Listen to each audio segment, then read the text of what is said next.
So welcome to this afternoon's discussion on Stephen King's Creepshow. So, I think to set things up, and those on Zoom should be encouraged to put questions up in the chat room. There is a lot of psychopathology in every single one of the film shorts that is Creepshow. I think for purposes of our discussion today, let's have a consensus that we're going to primarily focus on the personality disorders chapter of the DSM. So despite there being an abundance of substance use as well as psychosis, largely because we just discussed that, and so as not to repeat ourselves, the primary focus of our analyzing Stephen King's Creepshow over the next 30 to 40 minutes will be on the personality disorders. All right, so we don't have to go in any certain order in terms of the film shorts, so consensus from the group, is there a particular short that you'd like to start with? I guess start from the first one and then go down. What do you got?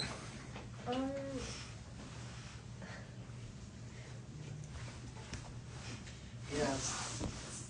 Oh, you want to play with it?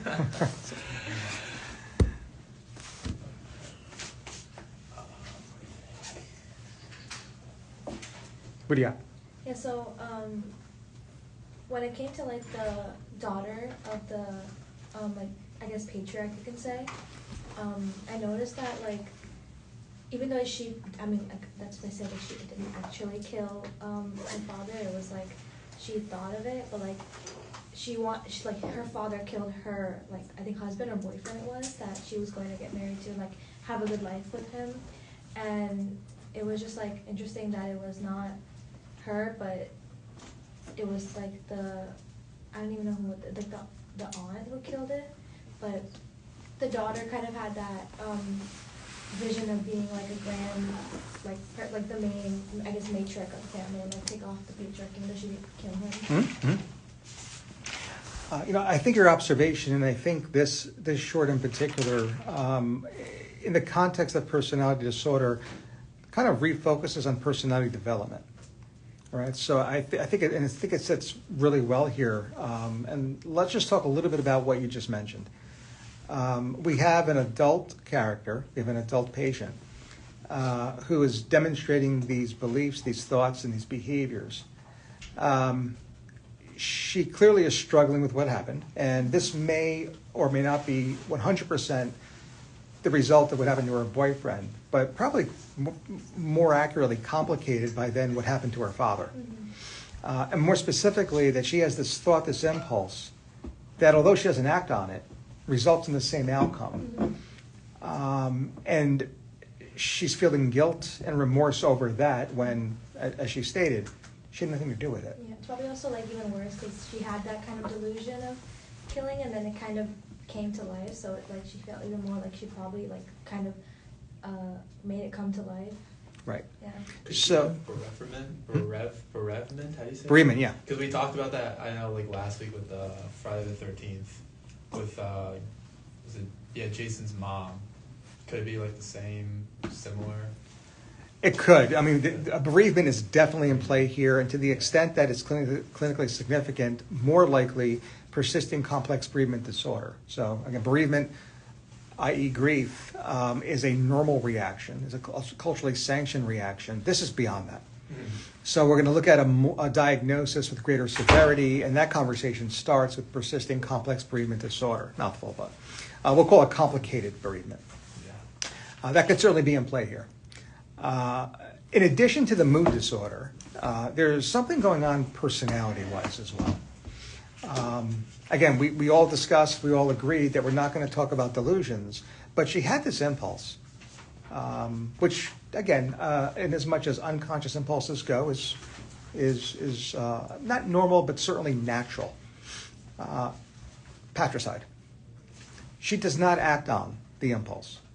Dad dies anyway, and her reaction is what we're observing, and it's profound guilt, it's despondence, if not depression. Why? Where would this be deemed developmentally appropriate? That response. in a child. In a child, right? Children have these fantasies sometimes of Kevin, home alone, being alone, when our family were gone.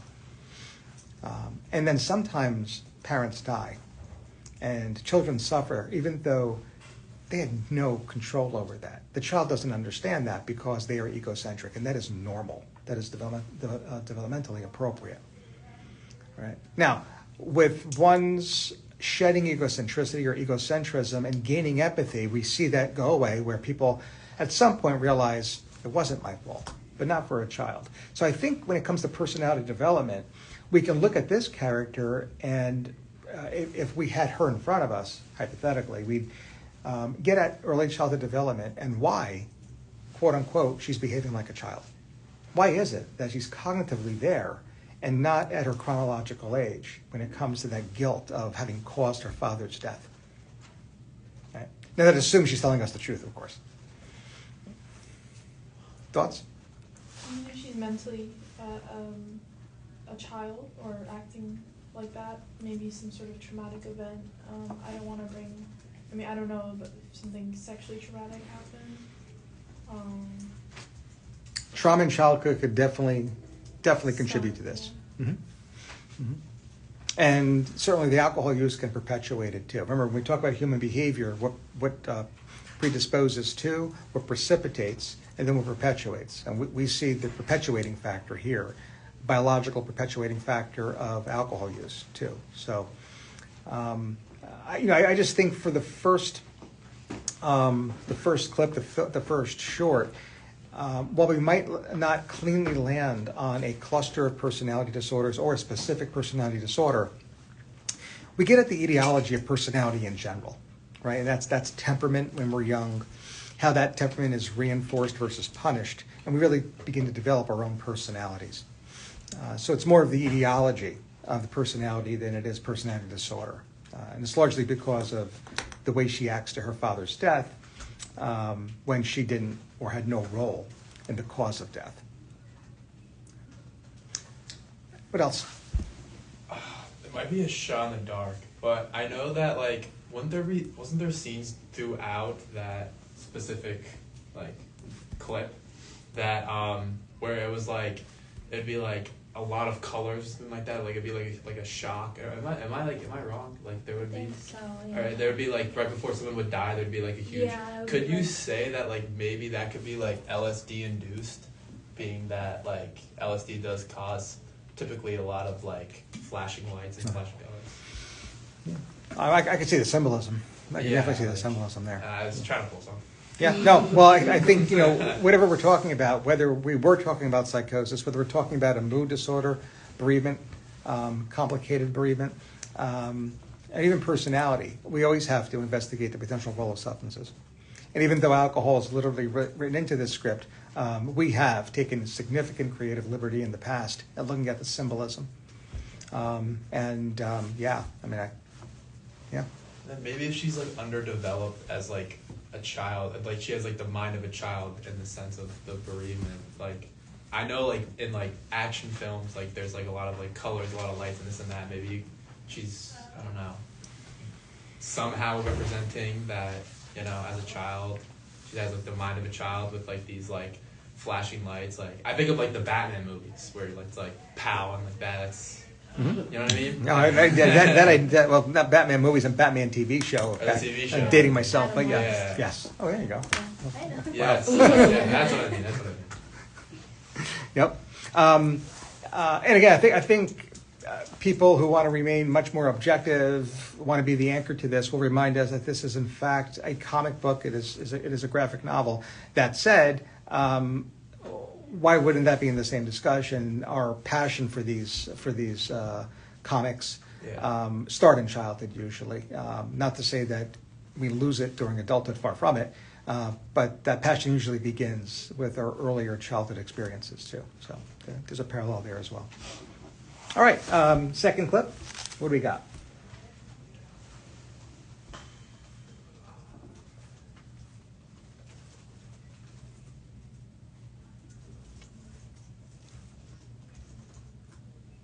This is Geordie, right?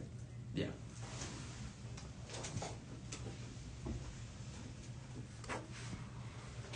Well, describe Jordy to me. I mean, if he were here and if he just left the room following completion of a 1-hour psychiatric assessment, I'm going to ask you the same question. What'd you think? How would you describe him? Remember we talked about the mental status exam? ABC stamp liquor. A stands for A and B. Appearance, behavior. That's all I'm asking. Describe him. I mean, I guess, well, from I guess like a substance standpoint, you could say that he has like severe alcohol symptom, because only like when he like chugs the whole like bottle of vodka, like he finally feels calm, and like before that he's like panicking. He sees all this like I don't even know what it is, the green stuff, whatever's growing out of him. And then I guess maybe like I'm sorry. Do we know what's vodka? Yeah, Some vodka. type Yeah, of vodka, some type of orange vodka. juice. And then I guess maybe like him waking up in like this green, like completely covered could be like a hangover, like how bad a hangover could feel, you know. Our discussion must begin with the substance and therefore potential substance induced, because our clinical decision tree is going to start there. What else? And I want to pivot this to the personality disorders. I do want this didactic to be about personality disorders, which whatever personality disorder we would consider must be considered within the context of substance use. Similar to psychosis, depression/mood, bipolar and related disorders, so too must we consider the role of substances, especially the ideological role of substances in the personality disorders as well. So starting the conversation off where you went is clinically accurate. Well, like him wise, he seems like a loner. He's just alone. He doesn't really seem like he interacts with like society. Yeah.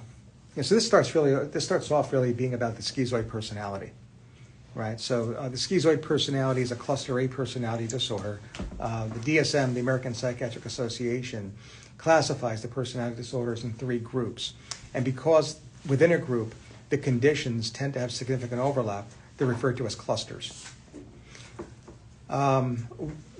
One condition within the first cluster, or cluster A, is the schizoid personality, which is defined as someone who is emotionally and sometimes physically isolated.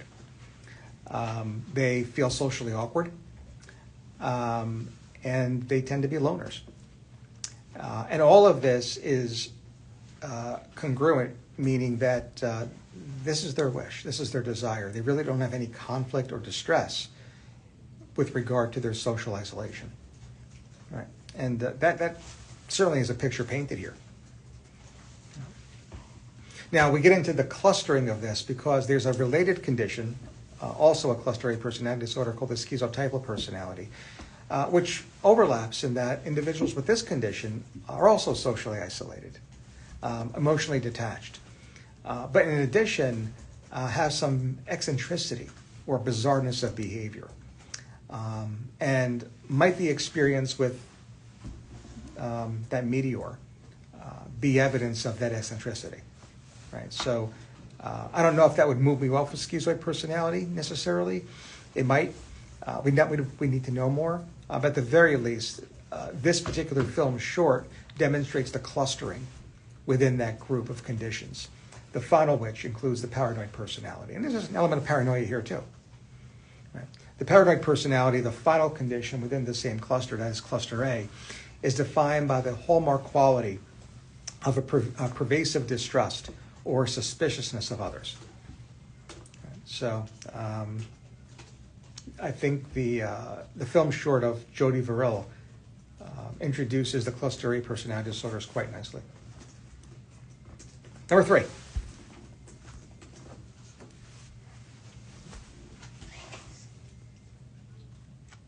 Did we discuss like an antisocial? In who? And Jordy.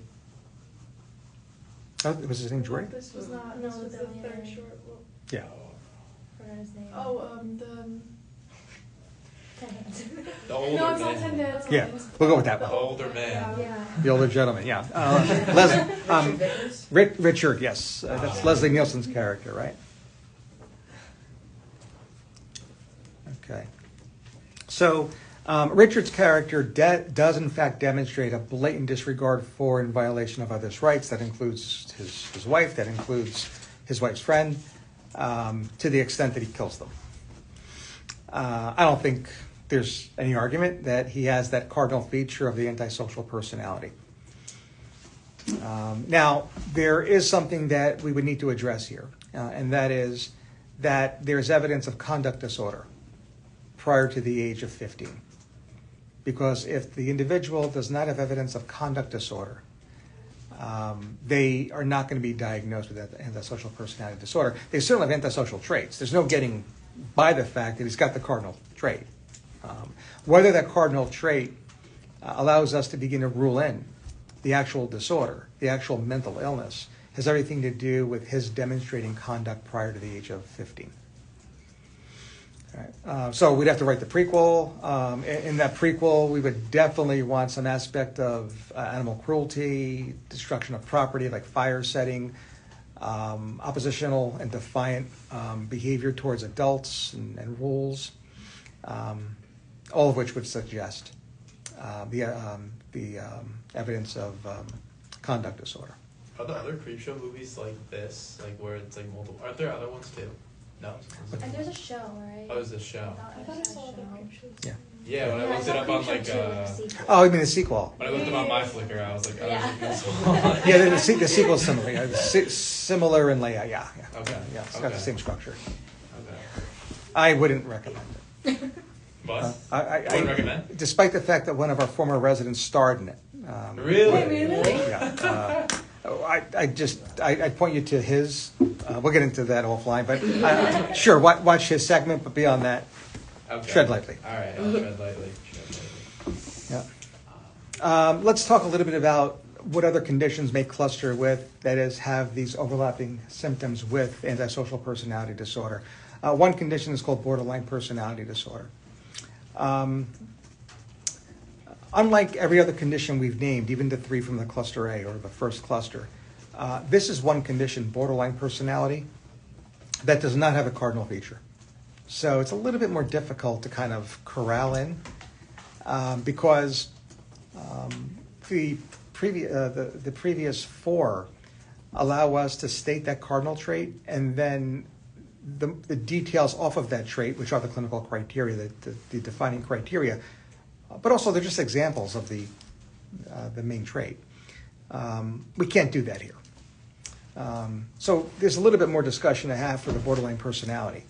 And I think one of the ways that we can best address this, especially through a teaching didactic, is to get at the characteristic defense mechanisms that are associated with this condition.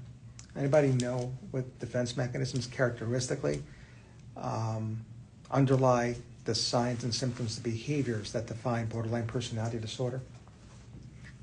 So one is called splitting. Right, splitting. Splitting is all or nothing thinking. Individual who splits, that's an unconscious ego process. Somebody who splits always operates in the black or the white. Either it's right or wrong. They have very difficulty with what is referred to as ambivalence. That is, everybody and everything has both positive and negative qualities at the same time. It's very difficult for someone who is a splitter to really appreciate. Because of that, they often have all or nothing feeling, and therefore, attached to that, all or nothing behaviors. So, mood lability. So can you say bipolar? We would, and I'm going to give you a reason why in a second. The other term, though, which is non-bipolar but definitely conforms to the definition, and therefore the diagnosis of borderline, is affective instability. Right? So mood swings, right? All or nothing thinking. Mood swings are just that. It's affective instability, rapid mood swings. Bipolar, on the other hand, and now we're talking about not mood swing, but mood polarity, as a sustained number of weeks to months of one pole, mania or depression, that differentiates from a premorbid baseline such as euthymia.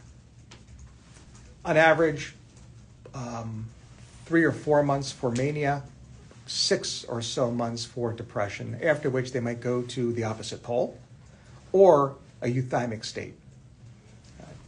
That's not mood lability. Okay? Mood lability are mood swings. And so there's more to it, but I think for our purposes today, the conversation definitely starts there. Mood lability versus mood polarity. Mood polarity, sustained, albeit abnormal episodes, versus affective instability within a given day. What other? Yeah, sorry. Can see there. So yeah. So borderline, would you like say like, so you said like mood swings instead of like mood like polarity. Would that be like in a week or like in a day? In a day. A day, okay. In a day. I mean, it could go a week too. Mm-hmm. Of course, depending on how much stress there is. Mm-hmm. Another defense mechanism. Passive aggression. Defined as the inward turning of a nihilistic impulse. So it's a negative impulse. We talked about the character in the first segment. I wish Dad were dead. I want to kill Dad. That impulse turned inward can lend to a suicide attempt or a suicidal gesture.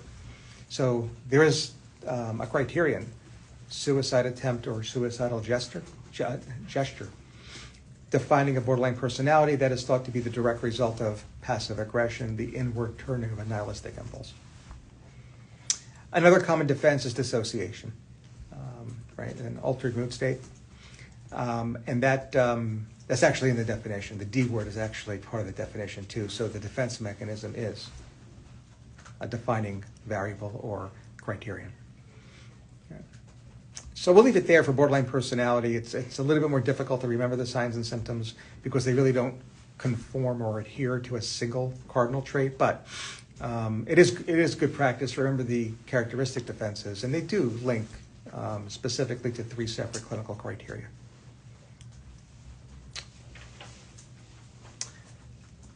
Narcissistic personality disorder. The individual who believes they are special, they're arrogant. Could you say like him like recording all these things and like making it like a this is like it's a big deal. Like he has like all those TVs in his house and like That might be suggested. I need to know more. Yeah. I need to know. And now I'll get offline. We'll get to why.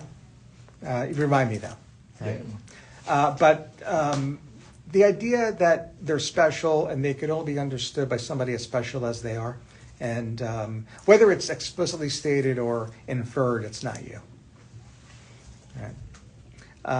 So that's the arrogant, the haughty individual who believes they're special. That's the narcissist. And then you can look at the clinical criteria, and they're just examples of that cardinal feature. The fourth and final condition is the histrionic personality, the individual who must be the center of attention. That's the cardinal feature.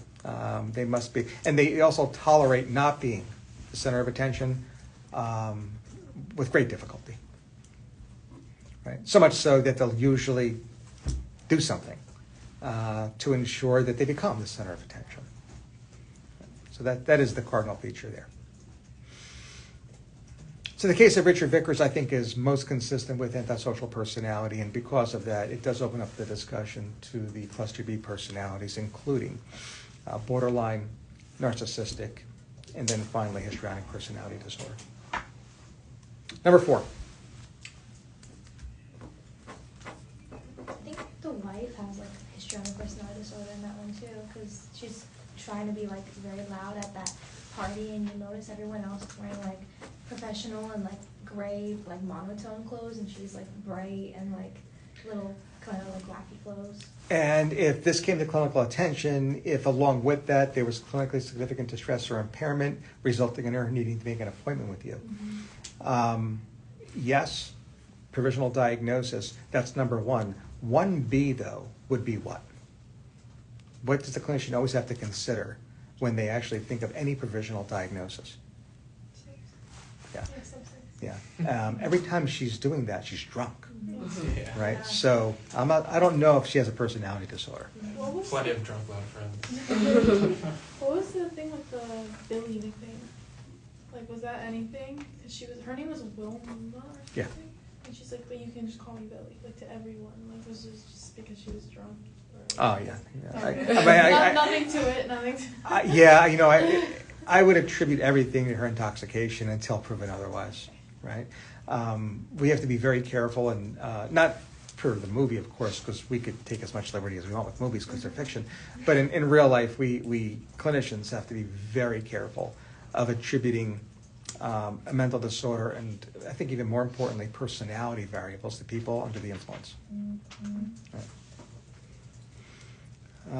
So we're talking about the crate. What else here? Unfortunately, this is one that's really difficult for me because the cluster C personalities, I think, are much better related to the fifth and final short. So the crate's kind of a misnomer for me. It's kind of just sits there. I almost wish the crate were the fifth, and we could align 2, 3, and 4 to be A, B, and C. That would have worked out much better. At least from this obsessive compulsive mind, in terms of putting something that's coherent. Sorry. I was also thinking, like, while we're in there, like dual psychosis, maybe, with both of them. Welcome to any horror movie ever produced in the 80s. Yeah. Yeah, so I don't disagree. Mhm. I don't disagree. Yeah. Yep. Anything else with the crate? All right, so the cool, again, another reason why it fits much better, and we have to call Stephen King up, or George A. Romero, maybe they just alter the movie for us in new streaming services. Yeah. Because the crate links quite nicely to what we're going to talk about next week. So for the Twitter group, we'll be posting The Thing. That's 1982, right? Not the remake. It is a remake. Do we ever watch remakes of anything? No. Or sequels. Strictly just the Sequels I could bend a little bit on, a little bit. I'm trying to think. Well, I mean, officially, 82 is a remake of the Thing from Another World. Okay. So if you want to be technical, sure. Yeah. All right. Number 5. Finishing up our conversation this afternoon on Stephen King's Creepshow. Number 5. They're crawling up on you? Yeah, narcissistic personality disorder for sure. I think the conversation starts there. Sure, Yeah. sure. All right. For purposes of introducing the cluster C personalities, now the final cluster in the chapter, we're looking at a condition where an individual is a perfectionist. Okay, there's an incredible attention to detail. They're the Type A personality. Everything's got to be perfect, organized, in control. That's the obsessive compulsive personality, and that's our main character here. Related to OCPD is a condition called dependent personality, also cluster C. The individual dependent personality requires affirmation or reassurance for their every next step. And then again, all the clinical criteria follow that cardinal feature. The final personality disorder in the cluster is avoidant personality, which is exactly what it sounds like. People avoid. They avoid other people. They can avoid places, and they can even avoid things like thoughts and feelings. And again, every clinical criteria conforms to that cardinal trait. And those are the 3 that form the final cluster, cluster C, the DSM.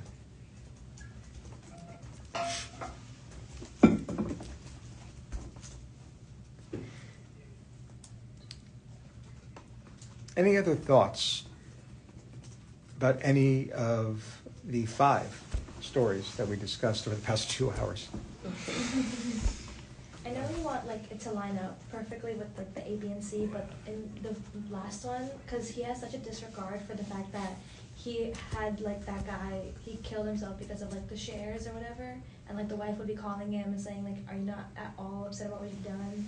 I feel like that doesn't really align with any of the cluster C personalities. perfectly. Yeah. It's a little scattered. No, you're definitely right, and I think what you just said refocuses on how we go about case formulation, and that is once we talk about a symptom set, and we begin to focus on what conditions can explain that symptom set.